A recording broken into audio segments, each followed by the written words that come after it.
Hello everyone. तो आज हम लोग बात करने वाले हैं मैथमेटिक्स क्लास 10th। इसमें हम लोग नया टॉपिक स्टार्ट करेंगे, linear equation in two variables. ठीक है, अब यहां से स्टार्ट होता है। देखिए, वेरिएबल का मतलब हम लोग समझ लेते हैं। वेरिएबल का मतलब क्या होता है? जिसकी वैल्यू वेरी होती है। ठीक है, अब इसमें क्या कहा गया है? टू वेरिएबल, यानी कि वैल्यू जो हमें लेना है दो लेना है, चाहे एक्स वाई हो या पी क्यू के फॉर्म में हो, ठीक है, या ए बी के फॉर्म में हो। इसको हम क्या बोलते हैं? Two variables. ठीक है, लीनियर इक्वेशन का मतलब क्या होता है? इसमें एक इक्वेशन होती है, linear equation in one variable. तो ये बेसिक फंडामेंटल होता है, उसमें एक वेरिएबल होता है, उसमें वैल्यू निकाल लो।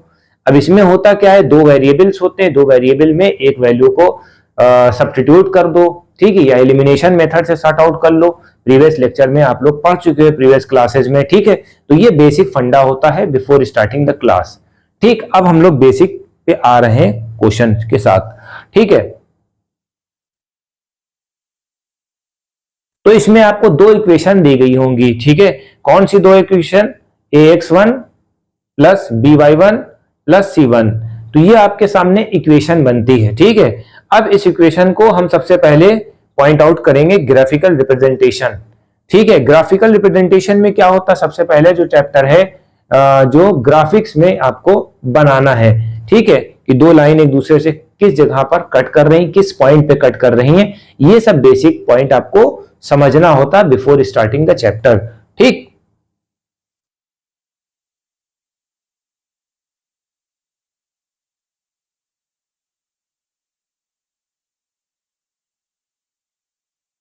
ठीक है, कुछ लाइन होती इंटरसेक्ट करेंगी, कुछ लाइन जो होती कोइंसाइड करेंगी, ठीक है, कुछ लाइन जो होती पैरेलल होती हैं। ये इसका चार्ट हम लोग पहले समझते हैं, तब जो है टॉपिक को स्टार्ट करते हैं। ठीक है, तो सबसे पहला पॉइंट आपका आता है, जो दो इक्वेशन आपके पास अवेलेबल है, दो इक्वेशन आपके पास जो अवेलेबल है, जैसे मान लीजिए कि हमने आपसे कहा ये इक्वेशन है। ठीक है, जो भी आपके पास इक्वेशन आती है उसको हम इस फॉर्मेट में रख देते हैं। ठीक है, काम नहीं कर रहा है क्या? ठीक, अब जैसे मान लिया कि ये x1 है, अब इसको कहां से लेंगे? ये a कैसे होगा? a कौन सा नंबर होगा? a हमारा जो है x का कोफिशिएंट होगा बेटा। ठीक है, इतना क्लियर हो गया? a जो है x का कोफिशिएंट है, b y का कोफिशिएंट है, बाकी c ये वाला है कांस्टेंट टर्म, ये हमारा कांस्टेंट टर्म है, ये b का कोफिशिएंट है। ठीक है, और ये जैसे मान ले कि इन्होंने ये दिया हुआ है, एक इक्वेशन ले लेते हैं, ये 1 है, ठीक, ये -2 है, ये 0 है। ठीक है, तो अगर हम इस फॉर्मेट में करेंगे a1 अपॉन a2, तो a1 क्या है? 1/3। ठीक है, दूसरा b1 अपॉन b2, दोनों को बराबर करो, -2/4। ठीक है, अब फिर 0/-20। ठीक है, अब ये चेक करो इसमें कौन कौन बराबर है, कौन कौन नहीं बराबर है। ठीक है, अब जैसे मान लो कि ये तो हमारा अलजेब्रिक एक्सप्रेशन हो गया। अब इन दोनों का रेशियो कंपेयर करो, क्या ये दोनों बराबर है? 1/3 और -2/4 इज इक्वल? Not equal. तो हम इसको इसमें रख देंगे। जब हम ये वाली इक्वेशन लगाएंगे a1/a2 is not equal to b1/b2, तो ये क्या कहलाती है? ये इंडिकेशन क्या है? यानी कि एक लाइन इंटरसेक्ट कर रही है। ठीक है, इंटरसेक्ट का मतलब क्या होता है? एक लाइन यहां से कट कर रही, किसी ना किसी एक पॉइंट से कट कर रही है, इसी को हम क्या बोलते हैं? एक सोल्यूशन, वन सोल्यूशन है। तो ये बात आपको ध्यान रखनी है।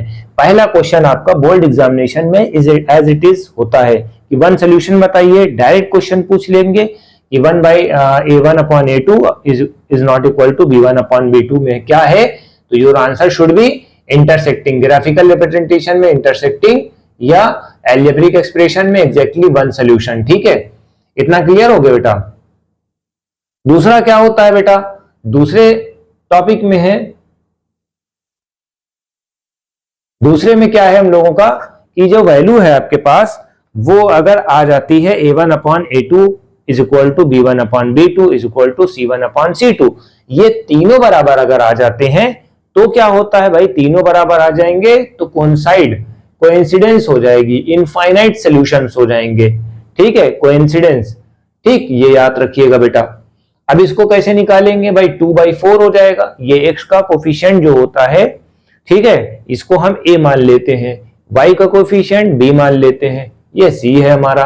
तो 2/4 को अगर डिवाइड करोगे तो 1/2 आ जाएगा, 3/6 को डिवाइड करोगे तो भी 1/2 आ जाएगा, और 9/18 को डिवाइड करोगे तो भी 1/2 आ जाएगा। यानी कि ये इस पे वर्क कर रहा है, ठीक है। A1/A2 is equal to B1/B2 is equal to C1/C2 coincidence है, मेनी सोल्यूशन है। तीसरे पॉइंट में हम लोग आते हैं, इसमें 1/2, 2/4 और 4/12। तो ये क्या होता है, ये तो बराबर है A1/A2 is equal to B1/B2 is not equal to C1/C2। जब ये आ जाएगा तो आपको क्या करना है, यहां पर पैरेलल लाइन है। अब एक क्वेश्चन बोर्ड में किस तरह से पूछा जाता है ये देख लो, ठीक है। बोर्ड में पूछेंगे कि भैया पैरेलल लाइन की कंडीशन बता दो, ठीक है। बोर्ड में आपसे पूछेंगे पैरेलल लाइन की कंडीशन बता दो, बस आप लिख देना, ठीक। अगर ये क्वेश्चन ऑब्जेक्टिव में फ्रेम करते हैं तो आप ऑब्जेक्टिव में कर लो खटाक से। आपको करना क्या है, 1/2, 2/4, 2/4। अब देखिए शॉर्ट ट्रिक इसमें क्या होती है, 1/2 हो गया, ठीक है। 2/4 का भी मतलब 1/2, यानी कि क्या हो जाएगी, पैरेलल हो जाएगी। फिर ये देख लिए 4/3 से कोई लेना देना नहीं हो, दोनों बराबर हैं। जैसे दोनों बराबर हो गई पैरेलल कर दो, ठीक है। तीनों बराबर हो गई कोइंसिडेंस कर दो। तो ये आपका बेसिक फंडामेंटल है जो कि आपको समझना ही पड़ेगा बेटा, तब आगे कोई काम चलेगा आपका।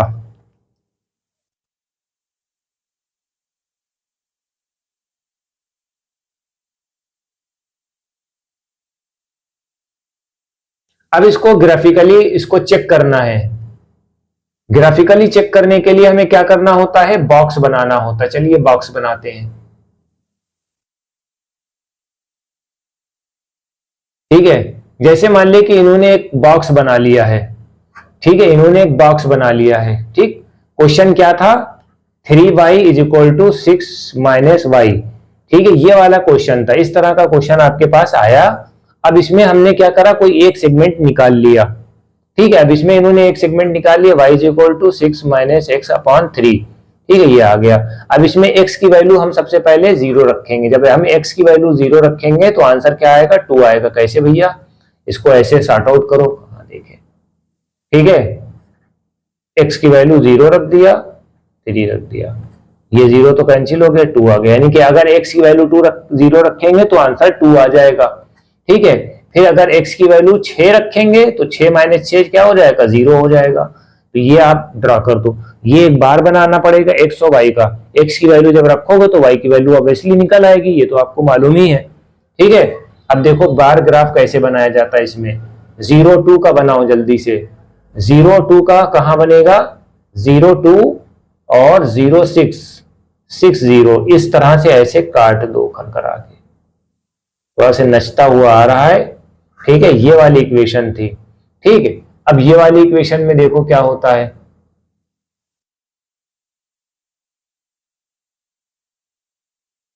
ये वाली इक्वेशन में क्या होता है, ठीक है। 3y is equal to 2x - 12, ठीक है। अब अगर इसमें हमें करना होगा तो हम क्या करेंगे, इसमें हमें क्या करना होगा, फिर 0 रख दो। x की वैल्यू हम क्या रखेंगे, इसमें 0 रख देंगे।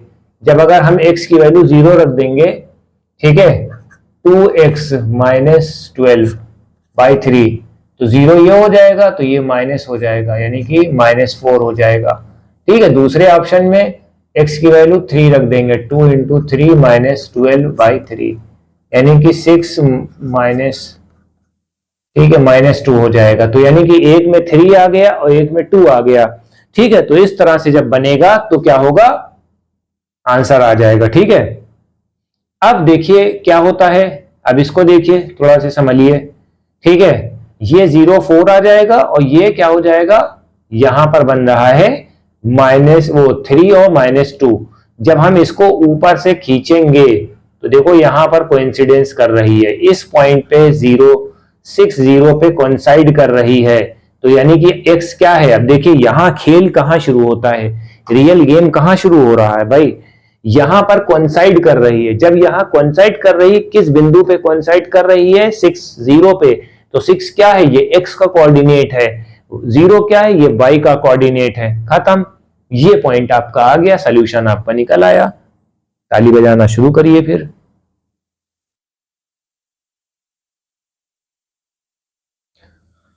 तो इस तरह से क्वेश्चन आप सॉर्ट आउट कर सकते हैं। Got it?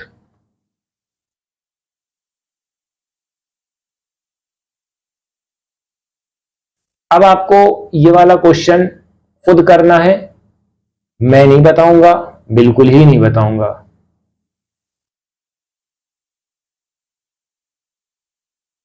हाँ, एक क्वेश्चन ये वाला ले लेते हैं।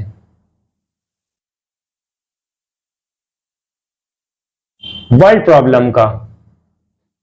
चंपा went to sell and purchase some pant and skirt. ठीक है। when her friend asked how many each of have bought, ठीक है, वो परचेज करने गई है पैंट और स्कर्ट। ठीक है, पैंट और स्कर्ट खरीदने गई है। ठीक है, अब उसके जो दोस्त होते हैं कहते हैं कि कितना खरीदा। The number is number of skirt, skirt is two less than twice the number of pant, 2 less than twice the number of pant। Pant को हमने x मान लिया, कुछ भी मान लो, x मान लो, y मान लो, और स्कर्ट को हमने y मान लिया। पैंट जो है हमारा x है, स्कर्ट हमारी y है। ठीक है, ये आपका आ गया। तो y is equal to 2x minus Y. अब कुछ भी बना दो, कोई ऐसा इशू नहीं है। फिर ये तो हो गया। The number of skirt is, अब नंबर ऑफ स्कर्ट का मतलब क्या होता है? Number of skirt is 4 less than 4 time of pant. ठीक है, यानी कि y is equal to 4x minus 4। ये आपका दो इक्वेशन बनी, 2x माइनस 2 और ये लेस देन। अब ये देखिए इक्वेशन कैसे बनाएंगे? 4 लेस देन, जब ये 4 करा तो यहां लेस कर दिया, और 4 टाइम किसी से कंपेयर करा के। ठीक है, दो ही ऑप्शन है, जब दूसरे के कंपेयर में करेंगे तो ये पैंट के कंपेयर में कर देंगे। इसमें इन्होंने कहा, क्या कहा है? 4 time of the pant, pant का 4। ठीक है, तो ये आपकी इक्वेशन बन गई। अब यहां पर ड्रा करेंगे बार ग्राफ में। ठीक है, ये आपका बन गया y is equal to 2x minus 2, y is equal to 4x minus 4। अब यहां पर वैल्यू फटाफट रखना शुरू करिए।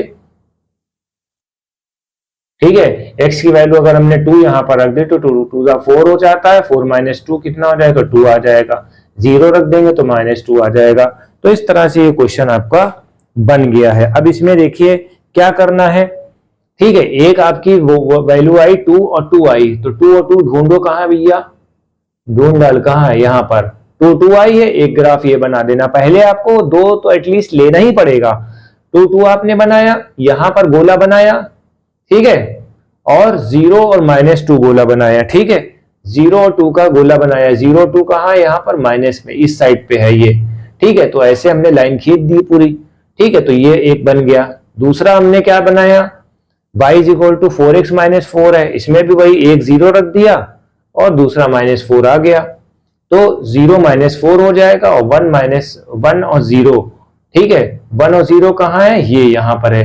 अब यहां से हमने इंटरसेक्ट कराया, और जिस पॉइंट पे इंटरसेक्ट कर रहा वही पॉइंट है सॉल्यूशन इसका। तो ये हम लोगों का एक बेसिक फंडामेंटल होता है, ये बहुत इंपॉर्टेंट है। तो हमने इस लेक्चर में आज 2 क्वेश्चन हमने कराए हैं, और 2 क्वेश्चन ही बहुत इंपॉर्टेंट है।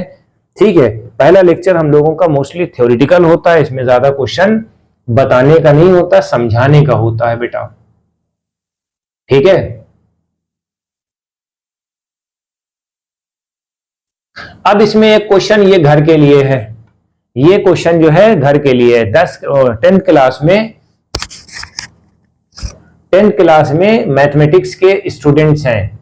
ठीक है, 10 student of class 10th mathematics के। Number of girls is more than that of boys. ठीक है, तो यानी कि मान लो कि 10 बच्चे हैं, x plus Y is equal to 10। This is the equation number 1। x को हम लोग मान लेते हैं बॉय, और y को हम लोग मान लेते हैं गर्ल। ठीक है, अब हमें नंबर बताना। If the number of girl, girl का मतलब क्या होता है? y is more then 4 more then 4 more then number of boys, ये दूसरी इक्वेशन बन गई। ठीक है, अब समझो क्या कह रहा है, what does the question say, girl is इसका मतलब equal to 4 more than boys, खत्म। अब यहां से आपको ग्राफ बनाना है, ये आपकी जिम्मेदारी है, it's your responsibility to solve this question. Alright, तो हम लोग डिस्कशन कर रहे थे 3.1, हम लोग ने स्टार्टिंग में थ्योरी पढ़ी और फिर हम लोगों ने थोड़े से न्यूमेरिकल्स करे, क्वेश्चंस करे। ठीक है, तो ये आपका लेक्चर खत्म हो गया, इसके क्वेश्चंस लगाइए और हमें कमेंट करिए। वीकली बेसिस पे ये लेक्चर्स आते हैं, जैसे टाइम बढ़ेगा हम इसका टाइम भी बढ़ा देंगे और लेक्चर की लेंथ को बढ़ाने के बाद हम 2 दिन या 3 दिन कर देंगे ताकि आपको अच्छे से समझ में आए। Thank you.